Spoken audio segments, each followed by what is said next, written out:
السلام علیکم ورحمۃ اللہ وبرکاتہ۔ میرے محترم ناظرین، مکہ کے حدود میں ہم داخل ہو رہے ہیں۔ آپ دیکھ سکتے ہیں یہ مکے کے حدود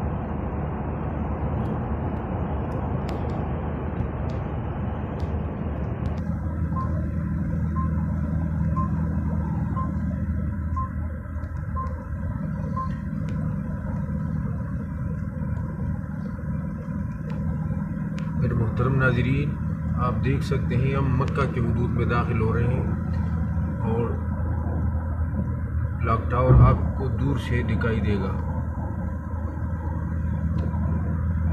مکہ مکرمہ حضور علیہ الصلوۃ والسلام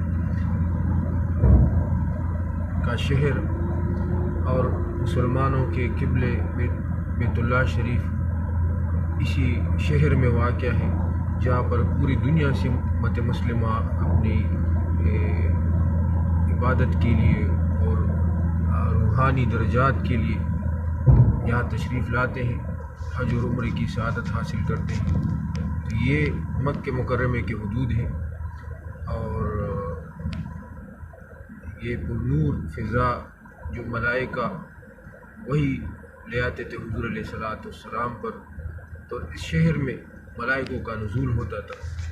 انبیاء کرام کا شہر، جہاں پر ابراہیم علیہ السلام، اسماعیل علیہ السلام، نوح علیہ السلام، آدم علیہ السلام، حتیٰ کہ ملائک نے یہ بیت اللہ شریف کی تعمیر کی تھی۔ تو یہ پرنور شہر جہاں ان راستوں پر ملائکہ تشریف لاتے، حضور علیہ الصلوۃ والسلام نے اپنی زندگی کے 53 سال یہاں گزارے۔ اس شہر میں حضور علیہ الصلوۃ والسلام کی پیدائش ہوئی اور یہیں پر حضور علیہ الصلوۃ والسلام پر وحی کا نزول ہوا، اور اپنی زندگی کے نبوت کے وہ 13 سال رسول اللہ مبارک نے اس شہر میں گزارے، تکالیف برداشت کی مشرکین مکہ کے، اور آخر حضور علیہ الصلوۃ والسلام مدینہ منورہ ہجرت کر گئی۔ تو میرے محترم ناظرین، یہ وہی شہر ہے جس میں رسول اللہ مبارک کی پیدائش ہوئی تھی۔ حضور علیہ الصلوۃ والسلام نے اپنا بچپن، نوجوانی اور زندگی یہاں گزاری ہے۔ زندگی کا بیشتر حصہ یہیں پر گزرا۔ صحابہ کرام، تو یہ پرنور شہر آپ دیکھ سکتے ہیں، اور سامنے بالکل کلاک ٹاور جو کہ بالکل خانہ کعبہ کے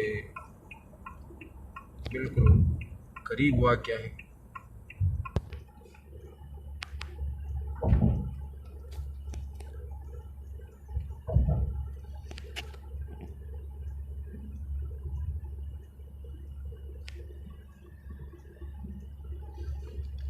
مکہ مکرمہ کے روڈوں پر ایک رونق ہے، دنیا کے کونے کونے سے لوگ یہاں پر تشریف لا رہے ہیں۔ رمضان المبارک کی آمد ہے، دوسرا روزہ آج گزرا ہے، اور قافلے جوگ تر جوگ یہاں عمرے کی سعادت حاصل کرنے کے لیے مختلف ممالک سے تشریف لا رہے ہیں۔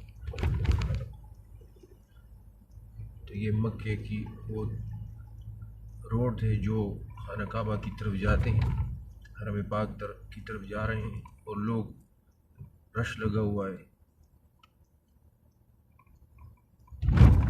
رات کو مکہ مکرمہ کی خوبصورتی اور بھی زیادہ ہو جاتی ہے، ایک رونق ہو جاتا ہے۔